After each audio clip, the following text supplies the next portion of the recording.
Hey guys, what's going on? Gavin here, and welcome to episode 7 of my Sunderland Manager Mode playthrough. Episode 5 got to 10 likes. It hit 10 likes just after I recorded episode 6, so I decided to do the bonus video anyway. So what I've got within this episode is 3 games. I have a quarter-final game in the Capital One Cup against Swansea. I also have a game against Liverpool, and I also have a game against West Ham. But firstly, I would like to say that if this episode gets 10 likes, then there won't be a bonus episode, but there is an episode going straight after this, which is just going to be the same as any regular one, so you can add the 10 likes onto that. And then basically, if that gets 10 likes, then there will be a bonus episode out. So yeah, here we go, an away game against Liverpool, and then we're finishing off the episode with a home game against West Ham. But anyway, let's just kick it straight off with some John O'Shea stuff, saying that he wants to be sold in the January transfer market, which that I'm not really too bothered about, really. So it's kind of different to real life, considering he's just signed a new contract for Sunderland. But yeah, this is a video game, so what are you going to do? But anyway, moving on to our first game against Swansea. Swansea get the first opportunity with a great ball into Bonnie right there, and Bonnie just putting it just past of the left hand post right there. And then once again, Swansea, they were pretty much all over me this game. In the 14th minute, Bonnie again, they're not really the best shot in the world. But 18th minute, we do get our first opportunity with Fletcher crossing it along the box. Wickham really should be putting them away. They're pretty much sitters. But that is the first half. Nothing much happening within the first half right there.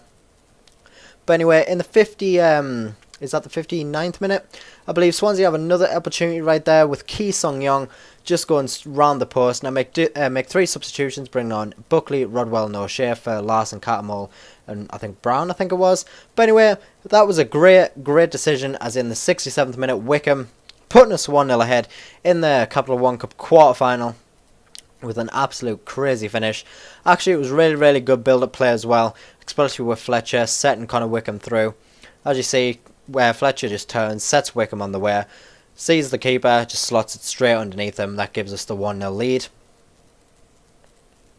However, that 1-0 lead wasn't supposed to last, as in the 80th minute, Bonnie has a nice opportunity there, which is well saved by Manone, but Ki Sung-young is well in the right place at the right time to give them the equaliser. It would be him after he spent a year's loan with us previous season, but oh well. Anyway, full time, that is how it would be, so we'll have to go extra time. And in the 113th minute, Bonnie with an absolute perler of a free kick. Absolute perler.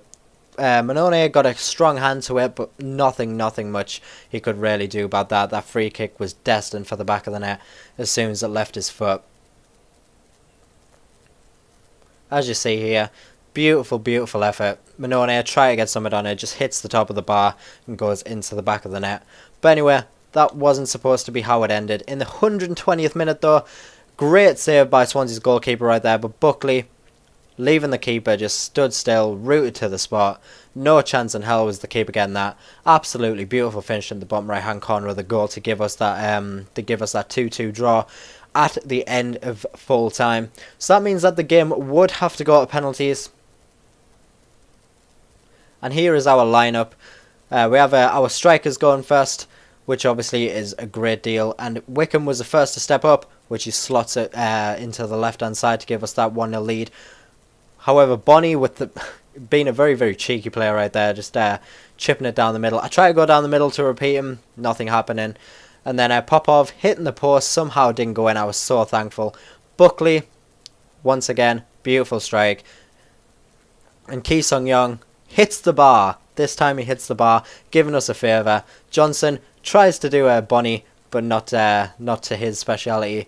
And then I think that was Shelby scoring for them. Giacorini steps up, beautiful shot into the left hand corner of the goal. And then we have Kieran Dyer, beautiful strike at the bottom into the middle of the goal. Rodwell pretty much giving us that advantage right there, and this is for the game. If I can save this from Routledge, then pretty much I've won the game. As you see, I'm sort of moving the keeper around, see if it'll put him off a bit, and somehow I saved it. So clearly moving the keeper put off Routledge right there. So we ended up winning that game, which was a very intense game, especially with going behind, going ahead, corner, freaking penalties here and there. But anyway, this is the table. Manchester City have gone through, and we're still waiting on Chelsea, Burnley, Newcastle, and I can't remember the other one. But anyway, Pantilimon does thank me for playing him in that game, and Minone suspension has finished also. I do have an international manager offer from New Zealand, which I do reject.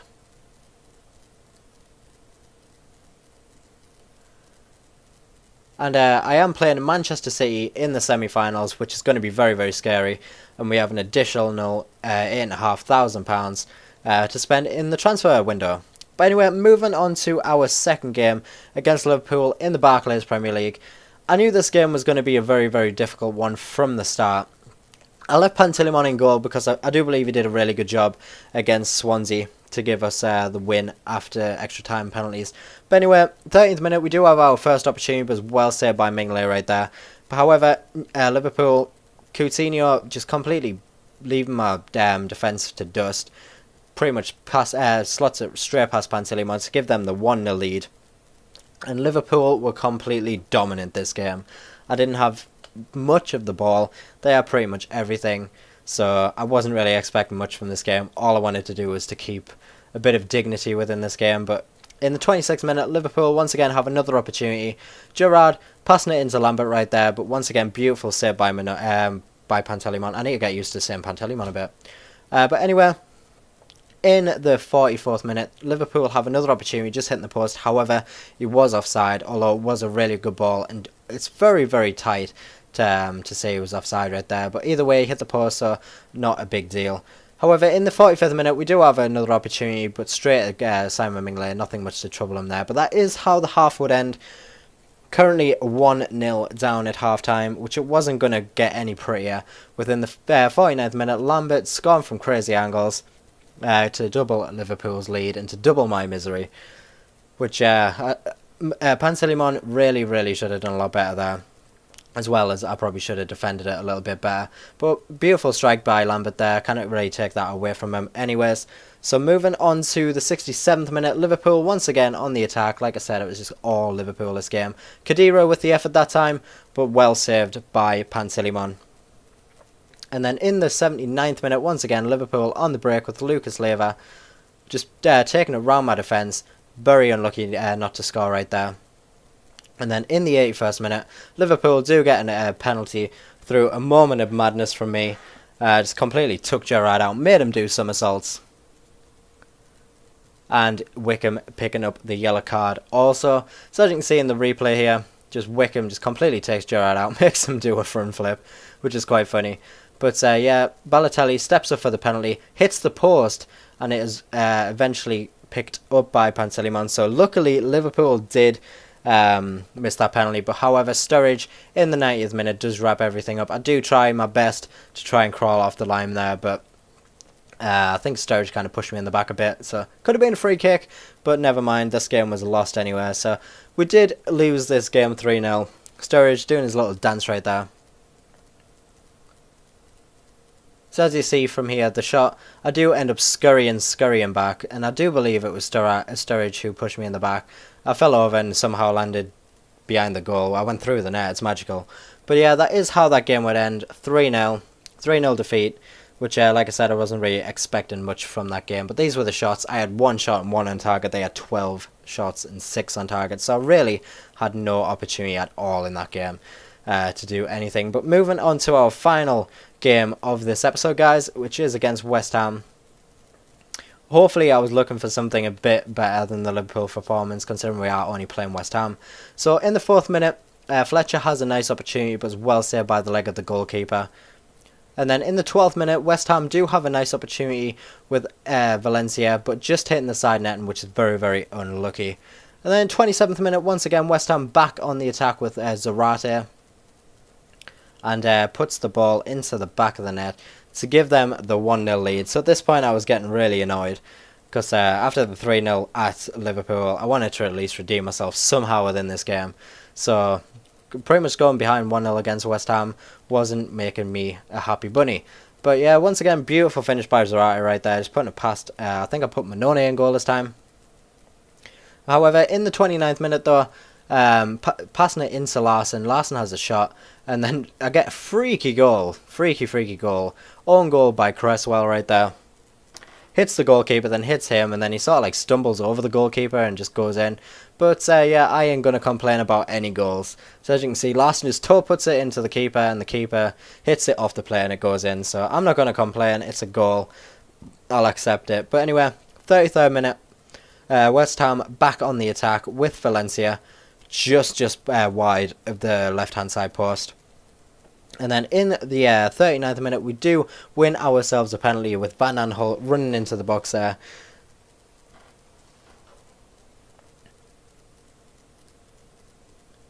And it is Stephen Fletcher who steps up to take the penalty. And what a well-taken penalty it was as well. 10th goal in all competitions for Stephen Fletcher this season. Doing extraordinarily well. So, beautifully paced penalty, just out of the reaches of the goalkeeper. So, my strikers aren't half doing well this season, especially Wickham. I don't know how many goals he scored for me this season, but he's doing very well. So, my strikers are doing me proud. And that is how that half would end. Currently 2-1 in the lead. So, at this point, I was really happy. And at half-time, I do make a substitution. I bring Brown off and bring O'Shea on. Even though he says he wants to leave, but what the hell. However, West Ham there had a brilliant opportunity. And then in the 62nd minute, I do have a nice opportunity with Fletcher, but it is well saved by the goalkeeper. From the corner though, however, brilliant corner.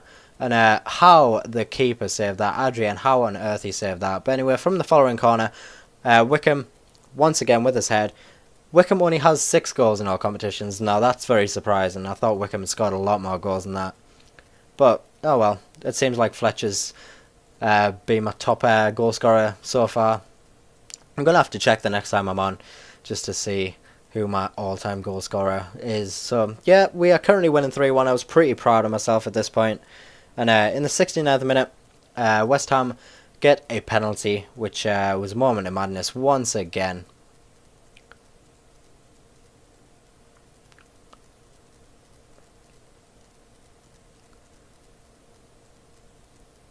And it was also at the cost of a player.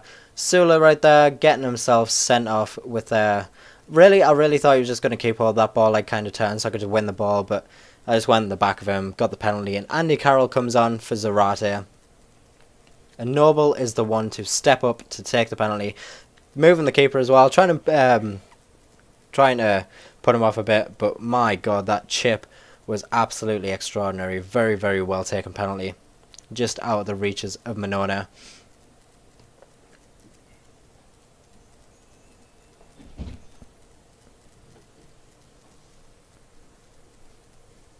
And as you'll see coming up right now, in the 80th minute, West Ham have an opportunity, which luckily landed to Andy Carroll, and he absolutely puts it so far wide, it's funny.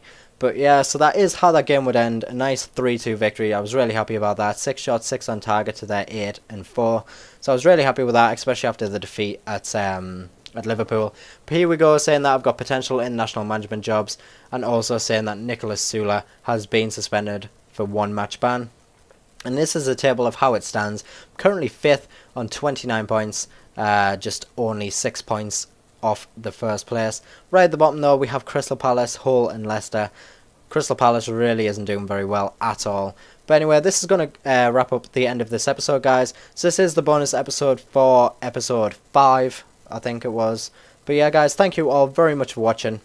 Stay tuned for the next video that will be out very shortly. So yeah, thank you all very much for watching. If you have enjoyed, please do hit the like button, it helps me out a lot. Subscribe as well, just so you don't miss out on any more of my Sunderland Manager Mode playthrough and all other videos on my channel. But until I catch you in the next video, guys, talk to you guys later. Peace!